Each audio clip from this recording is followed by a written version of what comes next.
it's easy to feel that people have gotten to the point where they're just so self-absorbed or involved in their own world and consumed in their phones or digital devices, etc., and not feeling connected to others or not caring about others.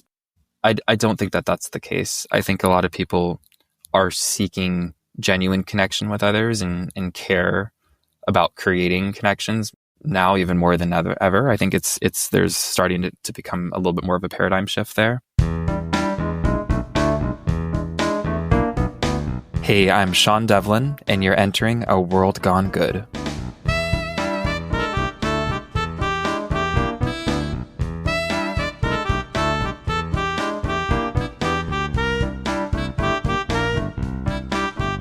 Well, hello, my name's Steve, and this is the place where we shine the light on everyday people making good happen each and every day. Welcome to World Gone Good. Want to hear something good? I am almost a third of the way done writing my next cozy mystery.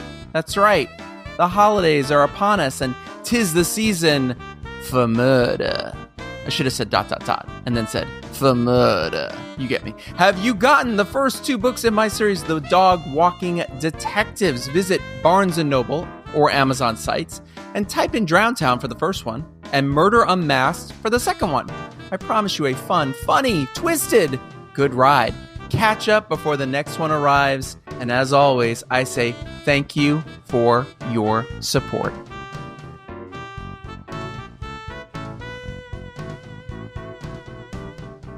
Okay, so here's your question of the day. Are you as tired as I am of bad news? It feels like we are inundated with it, am I right? From politics that we don't agree on, to climate catastrophes that we also apparently don't agree on, to why we go to war against other countries and each other.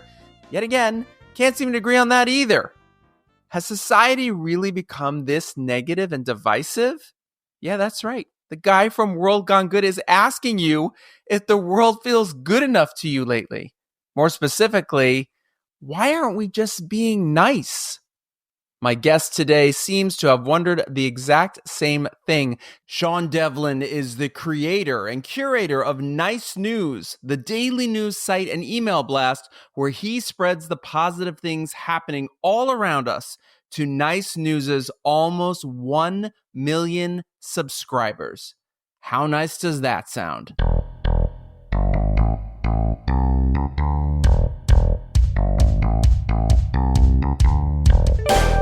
Take a nice, deep breath. Here comes Sean Devlin from Nice News with his own brand of good.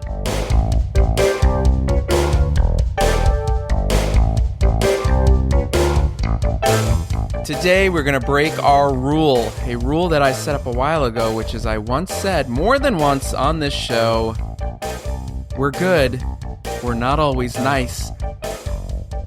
Well, today, we're getting nice with a person who has something called Nice News, and I want to start right off the bat. What is Nice News? Tell my audience all about it, Sean. Yes, hopefully we are no longer going to say that. Nice News is a positive news platform that is centered around a daily digest.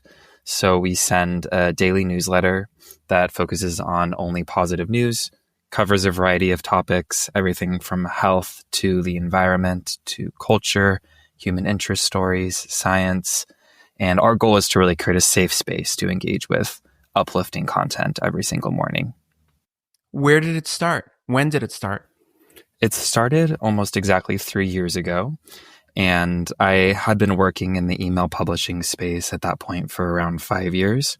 So I was very familiar with the model of email as a platform for publishing, and newsletters in particular, just being able to own your audience, being able to distribute longer form content in the inbox, and how well that works as a model for publishing. So a lot of the newsletters I was working at a company called Optimism, were more short form, like a fact of the day, a word of the day, a quote of the day. And I wanted to do something a little bit longer form, but also something with impact, and came up with the idea of Nice News actually kind of during the peak of COVID. I found myself checking the New York Times app on a daily basis and looking at COVID case counts amongst other overwhelming headlines, and got to the point where I actually just decided to disengage from news entirely and realized that that was actually better for my mental health. But also at the same time, it just felt like, why does it have to be this way, where I want to be informed, but I don't want to be overwhelmed and like feel like I have kind of a bad mental health practice. So got to the point where I actually started having conversations with friends, family, and realized a lot of people felt that same way, where they just decided to disengage from news entirely, and they actually felt a lot better. So I started to do some research, and I had a hypothesis that there was a lot of positive news stories that were out there that just weren't getting seen, and wanted to create a space to distribute those stories. It really started with just this idea that maybe there are a few stories here and there, and we realized pretty quickly the volume of good news that's out there that wasn't getting seen or was being overshadowed. We have a very similar journey, my friend. Very similar journey. Yeah. Mine started 4 years ago, and 4+ years ago, out on a run, just looking for something good. Height of the pandemic, same story, and just being inundated. So here's a question, which is, and you hit upon it, you disengaged. I did too at one point. And I think a lot of people are disengaging right now when it comes to political stuff, especially in the United States, climate, what's happening, around the world, where we're watching, wars happening. Is there a safety in that? Are we built to, I know maybe perhaps you're not a therapist yourself, but a scientist, but is there a safety in that, in disengaging? I think there's a balance, right? I think there's a reason that obviously these news platforms are focusing the majority of their coverage on these important topics. And by no means are we trying to replace them. I think there's sometimes stories that we can find a positive angle to, but most of the time we've realized through feedback from subscribers that our goal is to be sharing stories that are overshadowed, because I mean, if you're looking at other news, reading other news outlets, looking at TV, you're oftentimes just seeing the same stories, which oftentimes are politics, war, et cetera. You can imagine what those stories are. I think it's important to be aware to an extent, but to your point, I think that there's only so much, and I felt the same way when I decided to disengage. Like, how much do I really need to know about the COVID case counts today? Or, I mean, nowadays there are a lot of other headlines, but there's only so much that you need to be informed to the point where it's actually going to be a benefit to you. And I think that there's a balance there. Yeah, well, there's a reason why Walter Cronkite, I was a kid, he came on at 5-6 o'clock at night and for 30 minutes told us the news, and that was the news. And we relied on him. Whereas the news, the inundation we're getting, I don't think our bodies are physically made to take this much pummeling. Totally. For a better word, I can't think of a better word for it. So on that note, have you always been a nice guy? You sound like a nice guy. I like to think that I've always been a nice guy, and I think the majority of our team at Nice News are genuinely nice people. Yeah. So it's an important thing to you. Is it something that you were nurture brought up with, or is it something you discovered along the way? Who hurt you? So let's start there. No, I would say that my parents were very, very kind people and always were thinking about how to do good in the world. And that kind of was instilled in me at a young age. And I've always been thinking about that and how I can make a difference, and also just be genuinely a good person to others. Do you feel a responsibility? I think so. I mean, it's not necessarily like out of there's a responsibility there, but also just because I want to. And I think that most people probably are that same way. Or I like to think that most people are that same way, where they genuinely want to be good and do good in the world. What would you say your goal is for Nice News? And what was it when you started, and has it evolved? Yeah. So our core product, as I said, is our daily email. And right now, a lot of our focus is going into that. So we are actually approaching 1 million subscribers, which is a really exciting milestone for us.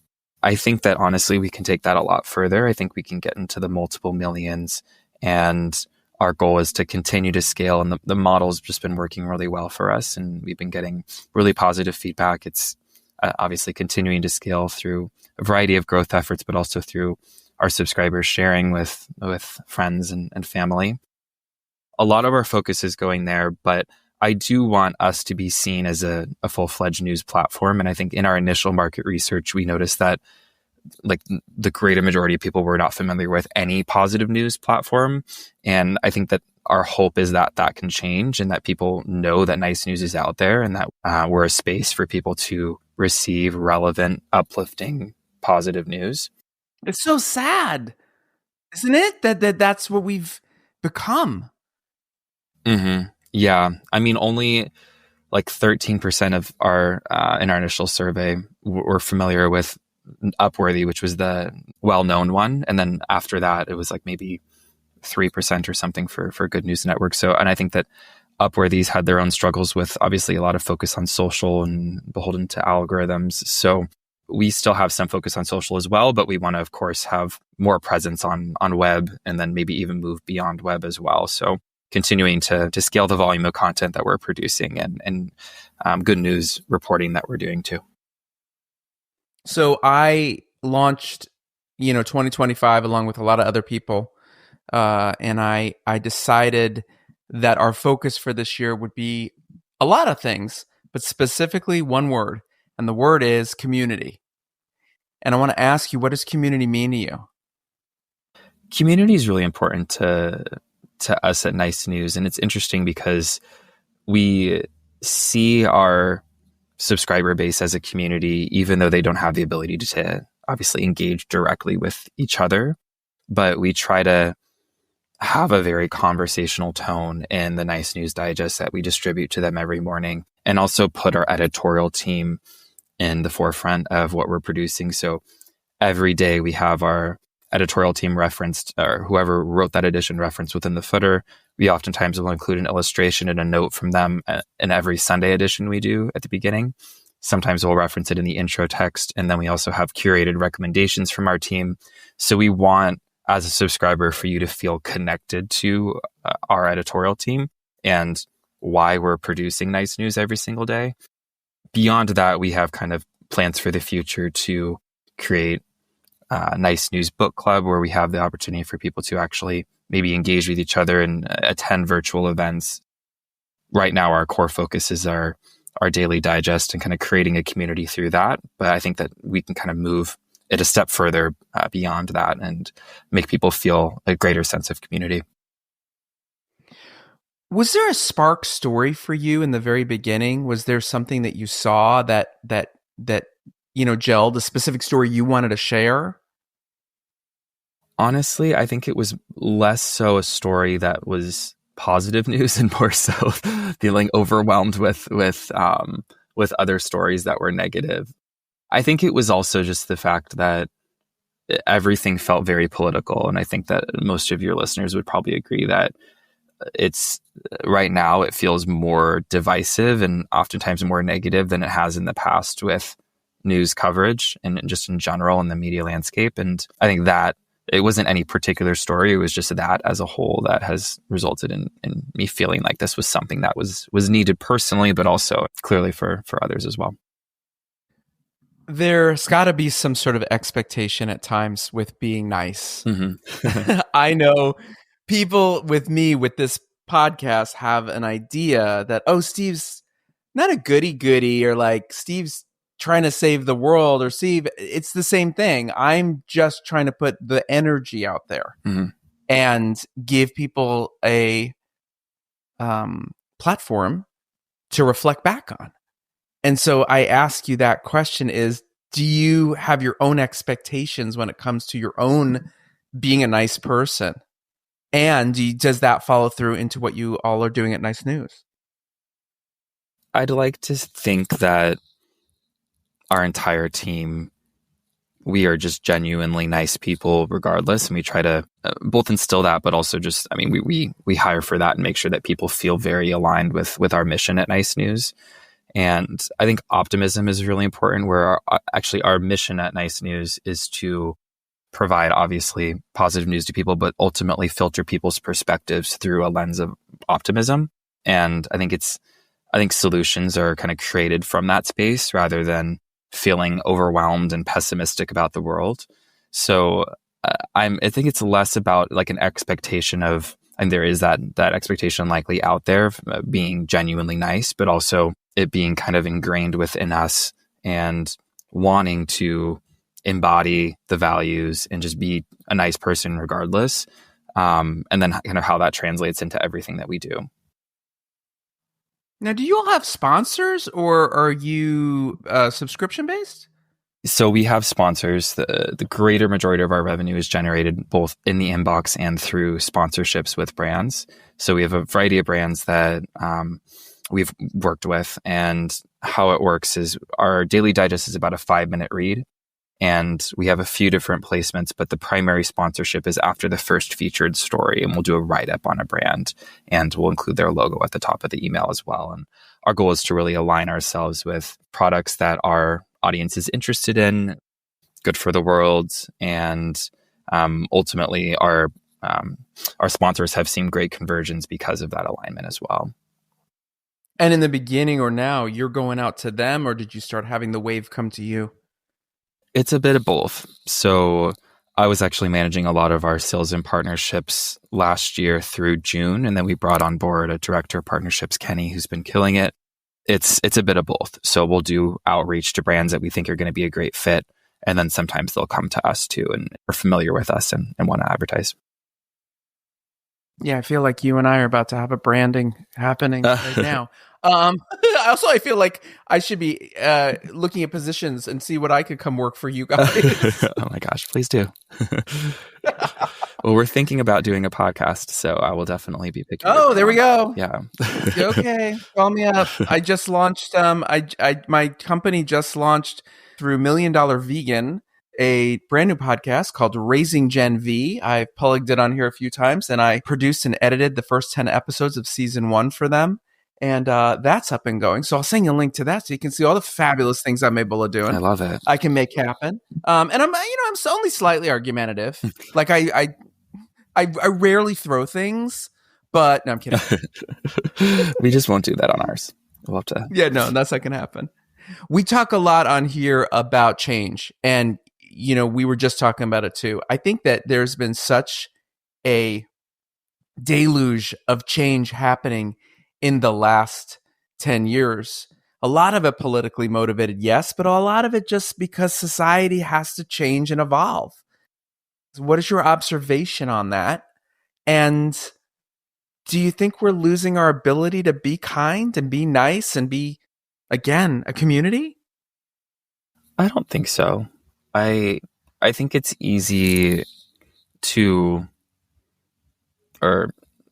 feel that people have gotten to the point where they're just so self-absorbed or involved in their own world and consumed in their phones or digital devices, etc., and not feeling connected to others or not caring about others. But I think that I don't think that that's the case. I think a lot of people are seeking genuine connection with others and care about creating connections now even more than ever. I think there's starting to become a little bit more of a paradigm shift there.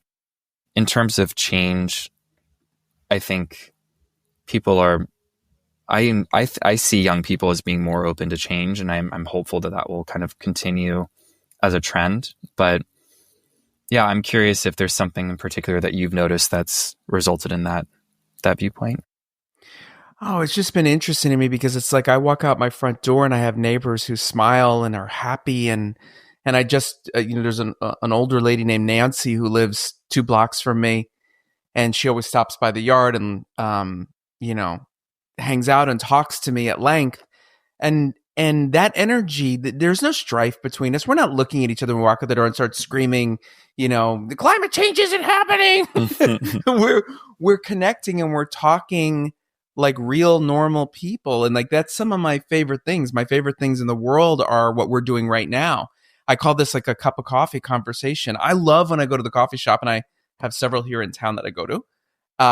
And I hear somebody having a great conversation and I want to jump in on the conversation. I don't want to mansplain or correct them on anything. I just want to be part of their conversation. And I have to go, you don't know them. They're strangers. They're going to think you're a wackadoo. But I do think that in the last several years, we have become so addicted to our phones and to firing off texts, even to people we love very much, as opposed to speaking to them. I can't tell you how many times my siblings and I have not understood each other based on texts. Yeah. And then I'll call and they go, oh, okay. Or I go, oh, I see what you're saying. But you know what I mean? It's like that thing of like, it's like anything. If somebody sends you a text that says, hey, there's 1,000 ways you can interpret that, depending on where you are at in your brain, where you are at in your heart, how your day is going that day. Yeah. And so I think that we are, in some ways, I'm sorry to say, sources are trying to manipulate that and force us to panic, fear, rage, respond. And so many times it's like, I've had the situation too where I'm just like, my sister will call me with something and she goes, what do I say? And I go, you say nothing for now because you need 24 hours to breathe. And then by tomorrow, whatever you would have said yesterday, you weren't going to say. Now you have a better perspective. So I think that is important. I think that we do gain that as, we get back to, and please don't put your phone down right now because you're listening to this fantastic podcast. But put it down and go see that the world is still a good place. Mm-hmm. Yeah. No, I would agree with that for sure. I think that there are more methods for us to feel connected with people through social media, through texting, etc. But at the same time, it's become difficult to forge like genuine connections and communicate properly because of that. There's an important balance there in making sure that we're able to move beyond just kind of the standard easy access methods of communication. Yeah, and we can still come together. If you want to come together, go to a movie theater, go to a concert, go to a Broadway show or any show. That's my favorite. And I produce theater. And I love it because that live experience that you will see on a Friday night, when I go on Sunday matinee, it's a completely different show. And we are present in the moment. And yes, I was on a Broadway show about a year ago. And yes, the man next to me, his phone rang. And yes, he took the call. Oh my gosh. We were all like, what are you doing? We can see you. You're not home. We can see you. Where do you see Nice News going in the future? What's the goal for the future? I mean, I mentioned our daily email and the potential to continue to scale that and how a lot of our focus is on that right now. I will say beyond that, I want to be publishing more content on web, more timely content. I want people to come to us for more breaking good news stories as well, beyond some of the standard kind of content that we're publishing now. I mentioned the podcasts and event series already. Those are things that we're starting to kind of dip our toe into and see if those platforms and work well for us. I think it'll be nice for people to. I mean, we're already curating and producing a lot of this content to be able to engage with Nice News and in different formats beyond just web and email. Leaning into that a little bit. But yeah, I mean, like I said earlier, I'm hopeful that just in general, people will know that we're out there and seek us out for more uplifting content. And like I said, we're not trying to replace these other major news platforms. We're really just trying to create a healthy alternative and a safe space to engage with uplifting content. Now, here's a question I have to ask you. Yeah. When you send out an email, the subject line, mm-hmm. Do you find a boost when you say things like 6 things that are nice in Louisiana? Like, that whole thing? So I will say that oftentimes the shorter the subject line, the higher the open rate. We try not to lean into clickbait where obviously we want to spark curiosity and we want people to open, but we don't want to be misleading. So a lot of times our subject lines will hint at what a story is about without kind of creating or providing the entire lead, and then get people to open. And then at that point, obviously the email is going to get them to stay the content within the daily edition. that's our goal. I think that we're not being misleading, but at the same time, we're sparking curiosity through shorter subject lines. Now, we found each other because my producer, Lisa, is obsessed with you guys. That's awesome. Thanks, Lisa. So my question is Lisa nice? No, just kidding. She is, yes. Okay, good. I wanted to give her a shout out. She loves when she gets a shout out. She gets really excited, and then she says she gets a little nervous because she doesn't know what I'm going to say next. Which nervous. Is kind of par for the course for me. It's fine. Okay, let's get to the part everybody's been waiting for the entire time. Where do we find Nice News? Plug away. Yes. So it's just nicenews.com, and you can sign up for our daily email. It's free. And then from there, you can continue to the Nice News site and read additional content if you'd like beyond the inbox. We're also on social. So depending on what platform you use, feel free to check us out. And the final two questions we ask at the end of every show. Question number 1 is this: who inspires you? I would say I mentioned my parents earlier, but my parents really do inspire me. I think I'll mention my mom in particular.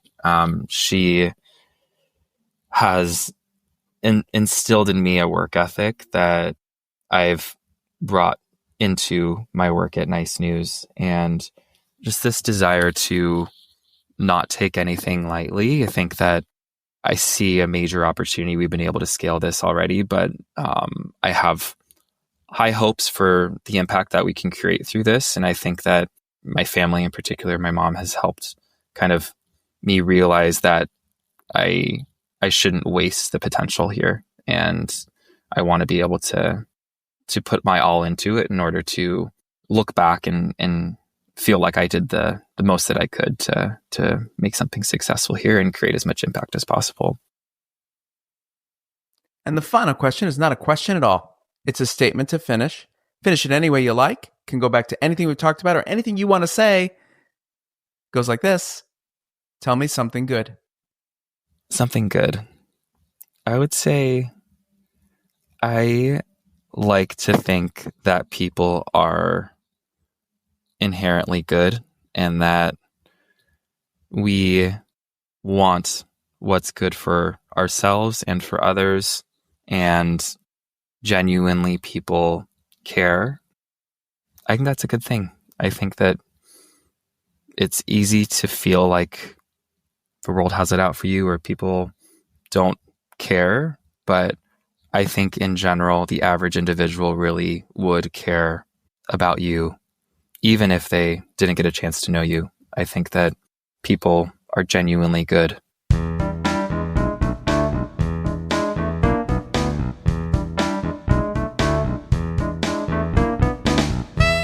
Thank you, Sean, for being so nice and sharing nice news. Next time on World Gone Good. Drawing felt good, and it felt like all I could do for a little bit, and I enjoyed drawing her home so much that I ended up posting on the Los Angeles page on Reddit asking if anybody else had lost their home and wanted me to draw it, just because I wanted to keep drawing because it felt good for me and it took my mind off of things for a little bit. I got such a huge response from the Reddit, and that's how this project started. When the LA fires hit her area, Maya Bratkus had to leave her family home at 3 a.m, not knowing if she would ever be coming back to it. But she knew she wasn't alone. There were hundreds of other families in LA forced to do the same. And it was out of this drive to feel a little bit less alone that Maya created the Lost Home Project, where she draws people's homes and sends them her original art. We're going to talk to her about everything from the surreal life of living through a catastrophic fire to finding community among strangers to why Gen Zers get an unnecessary bad rep. I can't wait for you to hear her inspiring, true story on our next all-new episode. Until then, be good.